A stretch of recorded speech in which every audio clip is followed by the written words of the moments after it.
For our preliminary task, we were asked to create a short film while experimenting with new camera techniques and shots. In this, we incorporated a variety of different shots that we had considered prior to filming. Some of these include panning shots, medium close-ups and handycam. Our main challenge for this project was how we were going to present the juxtaposition of the antagonist and protagonist. In this, we experimented with lighting to consider how this would change the representation of the characters. As we didn't have the available resources to develop lighting, we used the torch function on a mobile phone. This helped to create the low-key lighting shown here.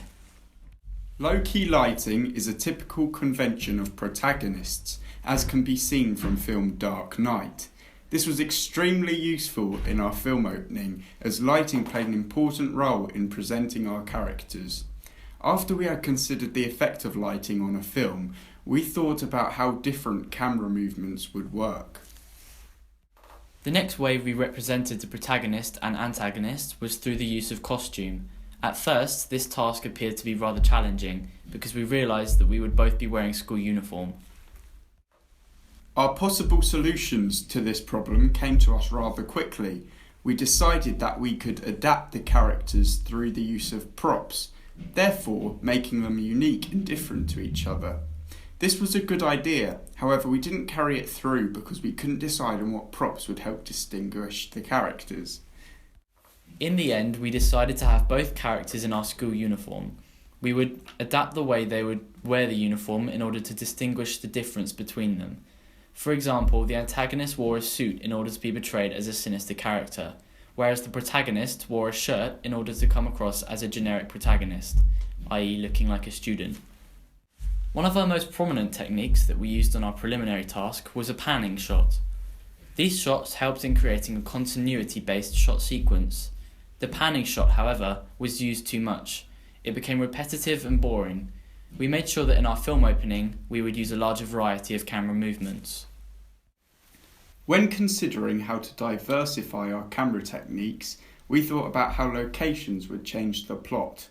The preliminary task limited our locations to within the school, so in order to create an interesting plotline, we filmed both inside and outside the buildings. We realised soon, however, that the majority of this final clip was a transition of the protagonist walking about. We applied this knowledge into our final production in order to create the most interesting shot sequence possible. Our final film opening would not have been possible without the experiences of our Wilderness Woods shoot and our preliminary task. We especially learned about how important planning was prior to the shoot. In our Wilderness Woods task, it was apparent that our planning was not satisfactory when it came to filming. This meant that we didn't have a completely clear picture of what we would be doing on that day. We made huge improvements on this when creating our film opening. In the early design phases, we created multiple storyboards featuring drafts of what each individual shot would look like in their chronological order. This helped us to create a clear image of what needed to be done. Creating these storyboards was very useful in helping us to create a clear and coherent plan. The outcome of this, when applied to our final film opening, was a plot that was both effective in supporting the general horror conventions, but also well for continuity edit. Mise en scène was a very important part of planning this preliminary task due to the fact that we had very limited resources available when completing this task. As previously explained, we needed to find a way to distinguish the difference between these two characters, and we decided that mise en scène was the way forward. We used clothing and lighting aspects of mise en scene in order to determine the differences between the protagonist and antagonist. However, one other important aspect of this issue was to not show the face of the antagonist. We showed the face of the protagonist in most shots in order to construct a sense of familiarity between the character and the audience. However, we did not show the face of the antagonist in order to construct enigma codes.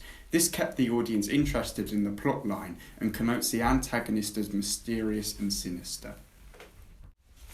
Another important element of this film came in post-production, as we included a soundtrack in order to anchor the action, making this film more intriguing for the viewers. We used a free sound which we found online and was perfect for our preliminary task. This was because the soundtrack contained multiple crescendos and decrescendos in order to raise and lower the level of music dramatically. We also increased the dynamics at the end of the film to construct a dramatic ending, with a lot of build-up to it. This allowed the audience to stay interested in the film as the soundtrack and sound effects add a sense of verisimilitude to the final production. We liked the effect this had on our preliminary task, therefore we carried it forward and used sound in our final production. In the final production, we used both a soundtrack and sound effects. The reason we used both of these different types of sounds were to anchor the footage and to make the film more entertaining for the viewers. We were inspired by the film Saw, as a low-key tense soundtrack with a gradual build was used in order to anchor the footage. As viewers, we felt very tense at this moment and were focused entirely on the action, anticipating what was to come. A huge feature of both our preliminary task and Wilderness Woods task that was missing was the addition of colour grading. This technique is used across a huge variety of films, especially in the horror genre. In our final production, we considered different ways that DaVinci Resolve, the editing software, could be used to alter the colour, brightness and contrast. We sought inspiration from colour grading from the film Sinister. As can be seen, the shots are shown with a darker bluish hue. We found this to be extremely effective in the genre.